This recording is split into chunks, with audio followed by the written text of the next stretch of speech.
radi jaja kao dijete. Pjevo pjesmu Đurđina. Koliko udarno pobjegla? Pobjegla sam žurki bijeka. Trebala ti neki treba. Znači ja stvarno ne znam imala od njih normalno. Ona krade jaja, ona udara u auto i još bježi. Ja sad nemam pojma s kim. Priđe ko kod nas!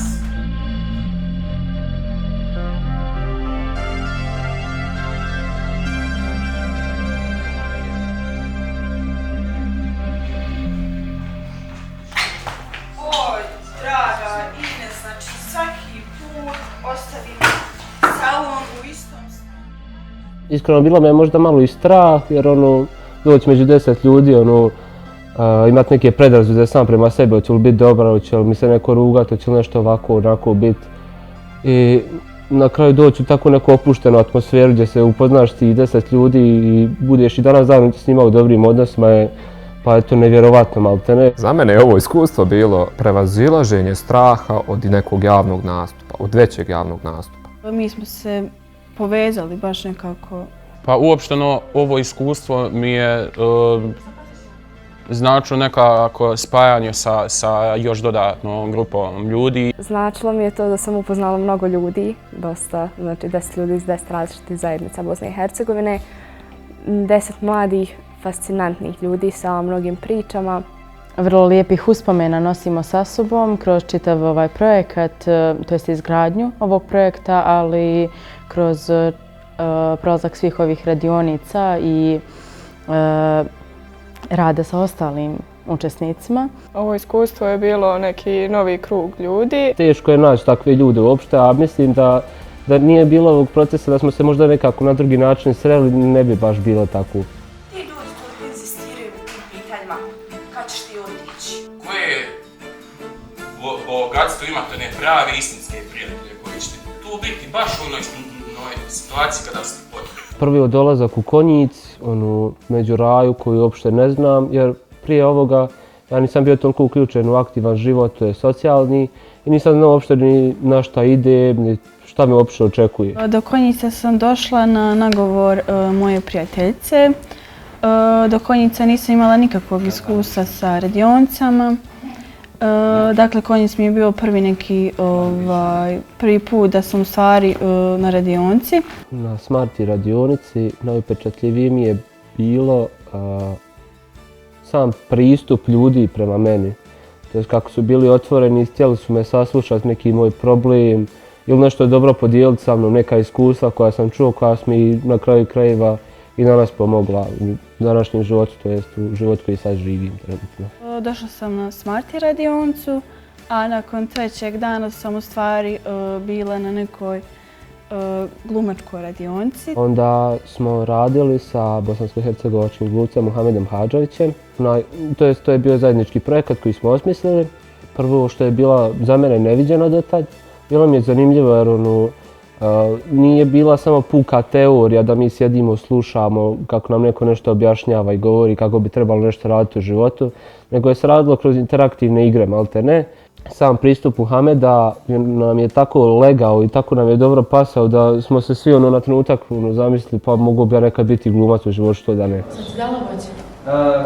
Ne sviđa mi se ovo voće. Ajde, malo svijete se. Šta ima na zvijezdu? Ajde, što umjerim. Brate, poslušam. Ima jaja. Dogovorili smo se oko detalja, oko gradova gdje bi nastupali i poslije, dakle, u 10. mjesecu smo krenuli sa realizacijom naše predstave. Ja sam bio malo sumnjičav da bi baš u toliko gradova mogli glumiti. Ja sam mislio ako budemo i u Sarajevu bit će dobro. Otišli smo kroz, evo sad, 6. grad.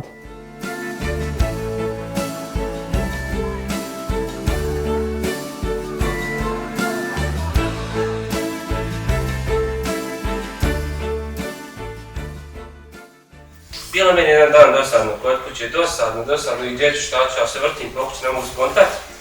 I skontam ja, odem kod komšije krasti jaja. Ja sam inače to radio jedno mjesec dana i čovjek je mene upozoravao, ali nisam ja njega fermo ni 2%. Prva predstava, dakle, bila je u Mostaru i u Čapljini. S obzirom da je to bio prvi put da glumimo pred publikom stvari i moje prvo iskustvo, dakle, da imam da je moje prvo iskustvo koje imam sa scenom. Mogu reći da smo bili poprilično jasno zadovoljne. Vidio sam da se ljudima zaista svidjela predstava i baš sam bio zadovoljan. Meni za sad barem najzanimljivije je bilo u Tuzli kada smo bili. Čovjek koji radi tu u pozorištu je baš nekako na specifičan način komičan, da smo mi došli i tražili jedan veliki sto i on je bukvalno kao u filmu: alo, jedan veliki sto, molim vas, samo sad će veliki sto, donose sto, prilično je velik bio, mislim, stvarno. Mogu 2 zelene barske stoce, sad će 2 zelene barske stoce, donose ljudi stvarno 2 zelene barske stoce, javno kao, pa dobro.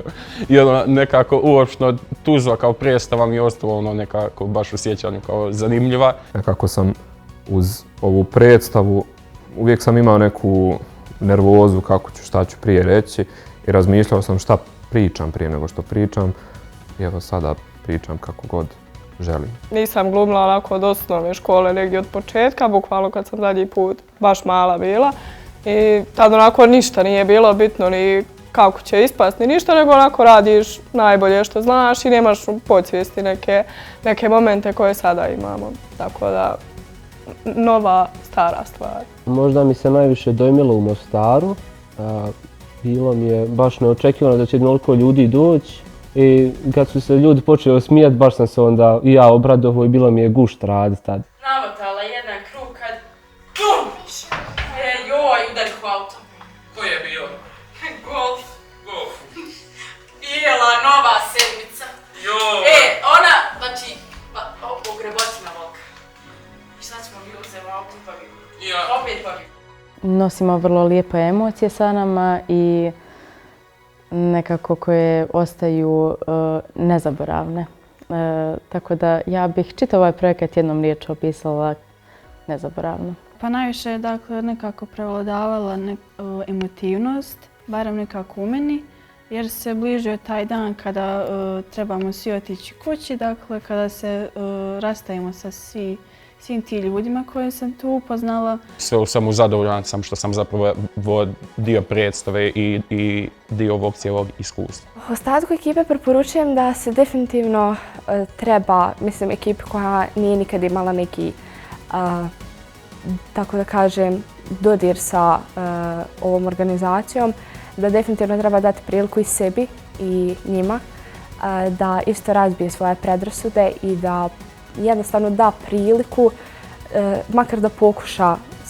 Ja sam isto pokušala sa jednom radionicom i evo gdje sam završila i naravno ovo nije kraj, da počne biti aktivni mladi član svoje zajednice i općenito Bosne i Hercegovine i da se jednostavno priključi jednim dijelom ovoj organizaciji.